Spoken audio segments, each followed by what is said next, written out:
고혈압이건 당뇨건 고지혈증이건 증상이 전혀 없어요. 되게 심해질 때까지도 아무 증상이 없어요. 혈압이 200 가까이 돼도 모릅니다. 위험 요인과 동맥경화가 있어도 아무 증상이 없던 사람이 갑자기 약을 먹으면서 어지러워졌어, 다리가 부었어, 나는 이 약을 먹어서 건강을 해치고 있다라고 생각을 하게 되고, 이 의사가 돈 때문에 날 약을 처방을 하게 된다. 굉장히 많은 유튜브 클립에서 잘못된 정보들을 주고 있는 경우가 많은데요. 고혈압 약을 제가 먹게 된 이유는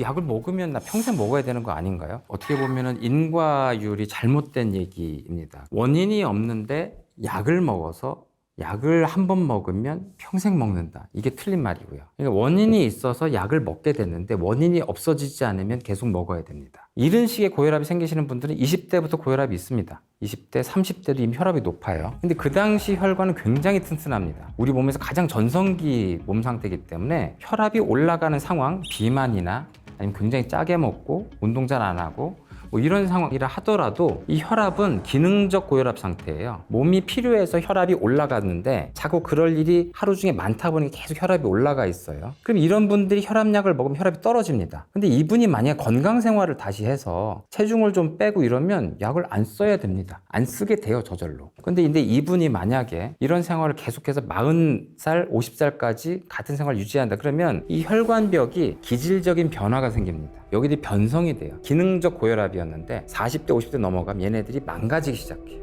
딱딱해집니다. 이때는 환자분이 아무리 건강생활로 돌아가도 고혈압으로 그냥 가게 됩니다. 이때는 약을 끊을 수가 없어요. 그러니까 이미 본인의 위험 요인이 어느 단계까지 왔느냐가 중요해요. 이건 당뇨도 마찬가지예요. 본인이 당뇨가 생길 만한 굉장히 단 음식, 운동 부족과 비만 이런 것들이 겹쳐 있을 때 당뇨가 옵니다. 당뇨약을 급해서 먹을 수도 있어요. 근데 본인이 이걸 깨닫고 살도 빼고 운동을 하면 약을 안 써도 됩니다. 그런데 이 단계를 넘어가서 췌장에서 인슐린 분비능이 떨어지거나 각 세포에서 인슐린에 대한 저항성이 많이 생기게 되면 아무리 건강 생활을 해도 되돌릴 수가 없는 경우가 많이 생겨요. 그래서 그 단계에선 약을 시작해도 약을 끊을 수가 없습니다. 너무 건강을 신경 쓰지 않다가 이미 기질적인 고혈압이나 기질적인 당뇨인 상태에서 병원을 오시는 거예요. 그래서 환자분을 건강 생활을 했는데도 안 돼. 그래서 약을 먹였어요. 약을 먹으면 나 평생 먹어야 되는 거 아닌가요? 이건 당신이 지금 평생 먹어야 될 단계로 들어왔습니다라는 뜻이에요. 인과율이 잘못됐다는 얘기입니다. 원인이 계속 지속되다가 지금은 약을 먹을 수밖에 없는 상태가 됐다는 거지, 원인이 가역적이어서 잠깐 썼다가 끊을 수 있는 상태가 아니라는 거예요. 그러니까 약을 만약에 50대 될 때까지 본인이 고혈압과 당뇨를 방치해서 굉장히 안 좋은 상태로 갔다, 평생 먹게 될 가능성이 높습니다. 근데 30, 40대에 내가 고혈압과 당뇨를 발견했는데 건강생활로 내가 지금 돌아갈 수 있지 않겠냐? 돌아갈 가능성이 매우 높습니다.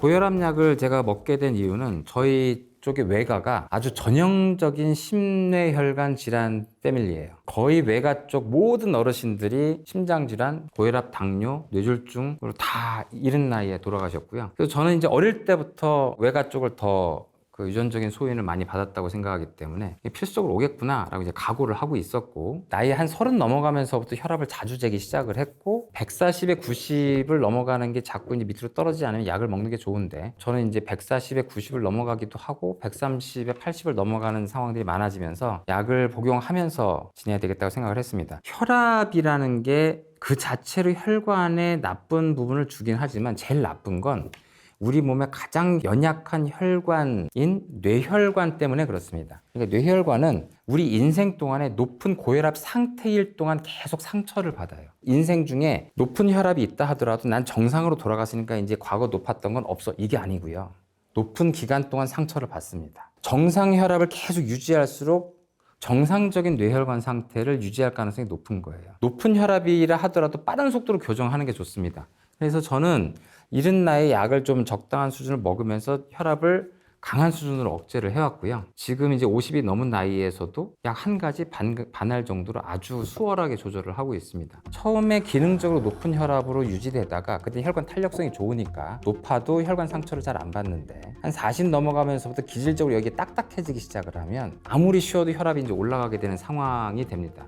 이걸 치료를 늦게 하면 할수록 혈관이 딱딱해지는 경화성 변화가 점점 더 심해져요. 즉 늦게 치료할수록 혈압약이 점점 더 많아집니다. 이른 시기 치료를 해서 혈압약이 아주 간편하게 끝나요. 이건 당뇨도 마찬가지고 고혈압과 당뇨를 초기에 이른 시기에 잘 조정하는 게 오히려 평생 적은 약을 고혈압이 없는 상태와 당뇨가 없는 상태를 유지할 수 있는 비결이 됩니다. 그러니까 약에 대한 반감이 왜 생기냐면요, 영양제라고 하는 것들이 사실은 약효가 검증돼 있냐 하면은 약효가 있을 수도 있지만 테스트한 적이 없다가 정확합니다. 이 영양제는 기본적으로 임상시험을 거의 하지 않습니다. 왜냐하면 영양제 성분은 음식에서 먹을 수 있는 성분이에요. 일부 정상인들한테 이걸 적게 먹을지도 몰라, 비타민 A가 결핍이 될지도 몰라, B, C가 결핍이 될지도 몰라 해서 음식물의 일부 성분을 농축한 거예요. 정상인에 가까운 사람들은 영양제를 먹어도 됩니다. 본인이 할 수 있는 사치품 같은 거죠. 가방이 필요하면 사치품 가방을 쓰는 거는 본인의 선택이잖아요. 본인이 더 큰 건강을 바라기 위해서 먹는다 라고 하면 먹어도 됩니다. 대부분의 경우 돈만 아까운데.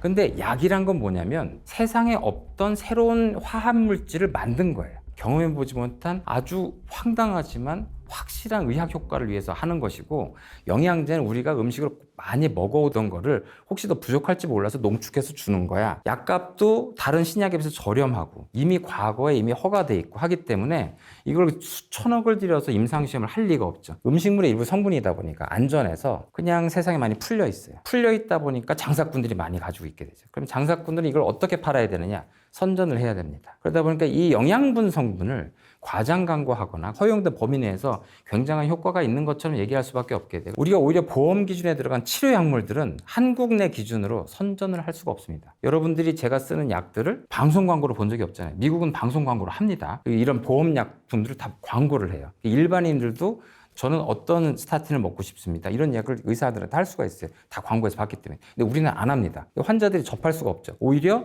접하는 건 전통약물, 레거시 드럭, 영양제만 보고 옵니다. 그러다 보니까 이 영양제가 정말 좋다는데, 아니면 자기 근처 약국 가서 아니 이거 하나 드시라고 하면서 들었던 약을 굉장히 중요한 약이라고 착각해서 오시는 경우가 많은 거죠. 그러니까 이런 약들은 어떻게 보면 너무 쉽게 먹을 수 있기 때문에 굉장히 쉽게 생각하세요. 오히려 비싸게 불필요하게 연구도 안 된 영양제를 더 신경 쓰는 경우가 많습니다. 사실 우리나라가 과거부터 보약에 대한 그런 선망이나 믿음은 전 세계가 다 있는 건데, 그런 욕구가 지금 영양제로 다 넘어간 거죠. 그러다 보니까 내가 부모님을 위해서 외국 여행 갔다 오면 이제 뭐라도 사오고 이렇게 생각을 하시는데, 실제로 거기에 대한 임상 연구는 우리가 아스피린 정도의 몇십 원짜리 약물의 임상시험에 비교해서 비교할 정도로 아무것도 안 돼 있습니다. 의사 입장에서 이거를 좋다고 얘기하는 게 기본적으로 말이 안 된다. 영양제는 원래 음식물에 있는 성분을 고농축해서 주는 거다 보니까 몸 입장에서는 이분이 좀 과식하셨나 생각을 하고, 많이 들어왔으면 배설하면 됩니다. 어쩌다 모자란 데 들어왔으면 반갑네, 그 정도죠. 좀 힘들었는데 갑자기 자연강장제를 줬네, 이렇게 기쁠 수는 있는 거죠. 근데 이게 결정적이진 않은 거예요. 그런데 약물이란 건 이 세포가 죽을지도 모르는, 아니면 결정적으로 지금 결핍이 돼 있거나 지금 당장 어떤 거 해야 되는 것들을 존재하지 않던 화합물질을 만들어서 갑작스레 강제로 주는 거란 말입니다. 그래서 모든 약물은 부작용이 있어요. 모든 약이 부작용이 있어요. 약을 먹게 되면 뭔가 몸에 변화가 생깁니다. 스타틴에 대한 음모론이 더 커지게 된 가장 중요한 이유는,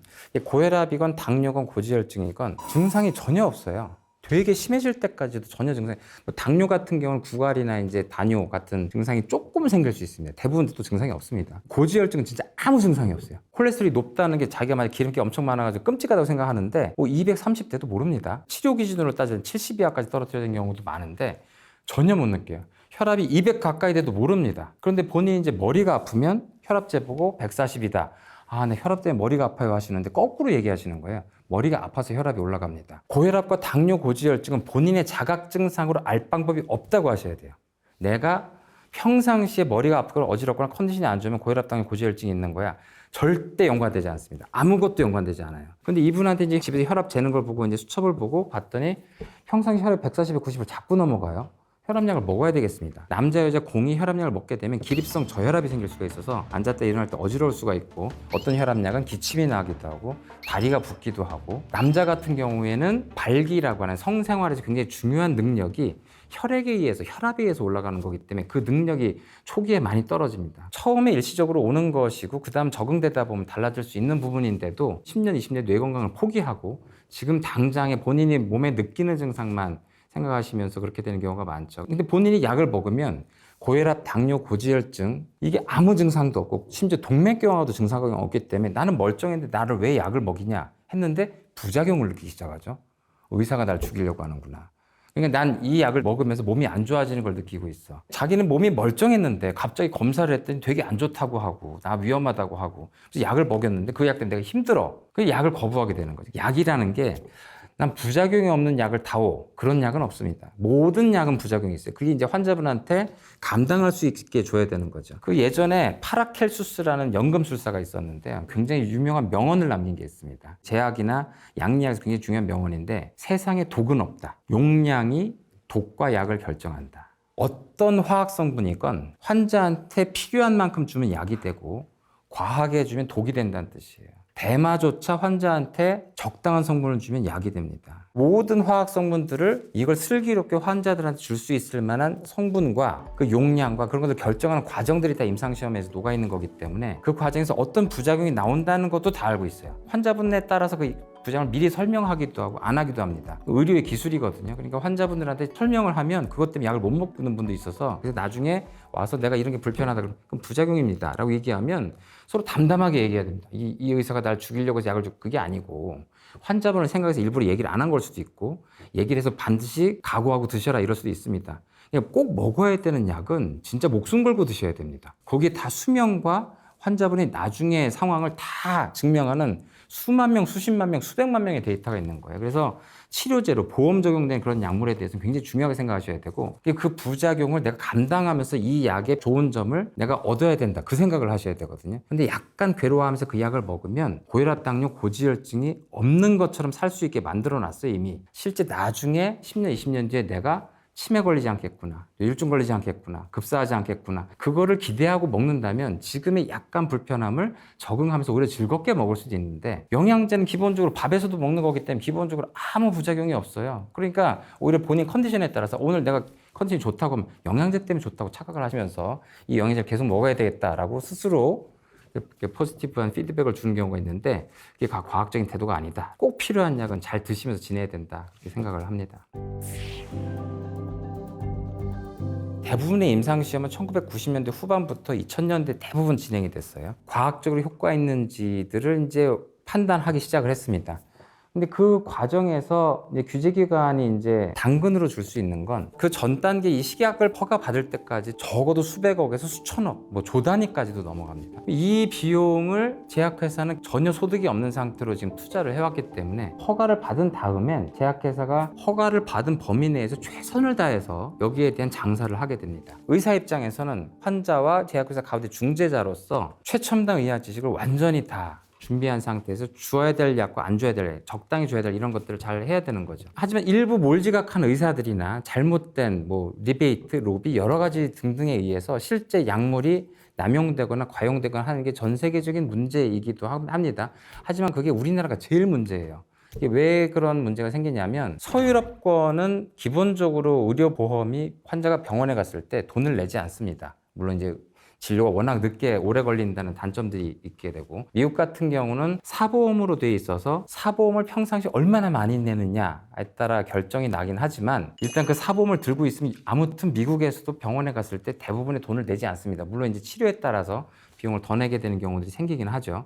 기본적으로 환자가 정말 결정적인 뇌졸중 같은 병이 와서 일단 병원에 왔다. 그러면 서유럽권이나 미국에서는 돈을 내지 않고 나옵니다. 그러면 의사는 자기가 줄 수 있는 범위 내에서 다 확실한 처방을 하겠죠. 근데 우리나라는 기본적으로 보험이 할인보험이에요. 병원을 가면 반드시 돈을 내야 됩니다. 보험 수가라는 게 환자가 자기 부담금이라는 게 반드시 있어요. 그리고 행위별 수가제라고 해서 의사가 여러 행위를 할수록 더 많은 돈을 벌게 돼요. 그러니까 의사가 환자한테 약을 더 많이 줄수록 여러 행위를 할수록 의사가 이익을 얻게 되는 그런 허점 같은 것들이 있습니다. 근데 물론 이것도 장점은 있는 게 워낙 행위별 수가제로 돼 있지만 우리나라는 워낙 저수가제여서 이거 다 모아봤자 아까 말씀드린 미국의 이런 거에 비할 바도 안 되거든요. 미국이나 서유럽 같은 경우는 환자들한테 돈을 받는 게 아니기 때문에 어차피 어떤 치료를 하든 자기가 소신 있게 치료를 하면 돼요. 근데 우리나라는 환자한테 어떤 치료를 하는 것들이 본인한테 더 이득이 갈 수 있는 상황도 생길 수가 있고 그러다 보니까 더 취약하게 되죠. 그러다 보니까 이제 제약회사의 로비나 이런 걸 받아서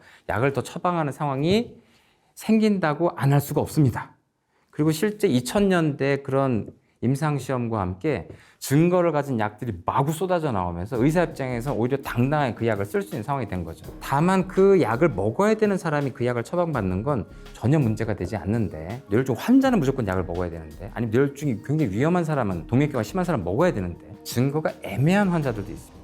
위험 요인만 갖고 있는 사람들은 어느 정도 적극적으로 할 거냐? 이 환자들은 사실은 정상인으로 갈 수 있게 건강 생활을 유도하고 약을 적게 쓰는 게 중요한 방법인데, 이게 워낙 박리담회처럼 외래를 이제 3분 진료를 하다 보니까 60명, 70명을 얘기할 수가 없고, 환자들 입장에서도 약을 받고 가는 걸 원하게 또 하고 하다 보니까 편리하게 약이 자꾸 처방되는 경우가 있어요. 약이 점점 또 과다하게 처방되면서 그걸 먹고 아까 말씀드린 약을 먹게 되면 부작용이 생깁니다. 이게 부작용이 없는 약을 다 먹어야 된다. 그건 잘못된 생각이라는 거예요. 모든 약이 부작용이 있어요. 위험 요인과 동맥경화에 있어도 아무 증상이 없던 사람이 갑자기 약을 먹으면서 내 몸이 안 좋아졌어, 어지러워졌어, 다리가 부었어, 기침이 나, 이런 증상이 생기면 나는 이 약을 먹어서 건강을 해치고 있다라고 생각을 하게 되고, 이 의사가 돈 때문에 날 약을 처방을 하게 된다라는 생각을 사로잡히게 되고, 우리나라처럼 이게 아주 그 소셜 커뮤니티나 음모론 같은 이게 찌라시나 유튜브 클립이 하나 나오게 되면 다 오염되기 때문에, 그런 것 때문에 이제 굉장히 심각하게 오염된 약물이 대표적으로 스타틴이 되겠습니다.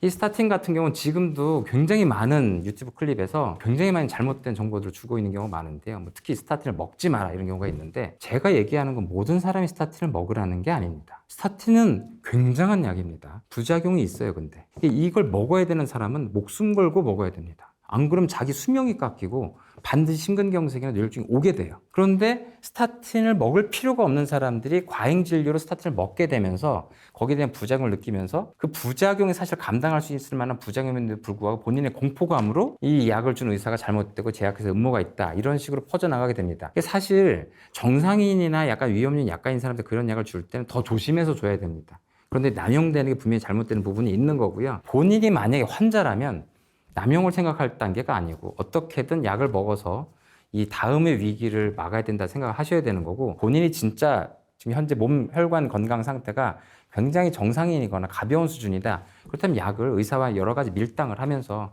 대화를 하시면서 약을 슬기롭게 드시는 게 중요하다라고 볼 수 있겠습니다.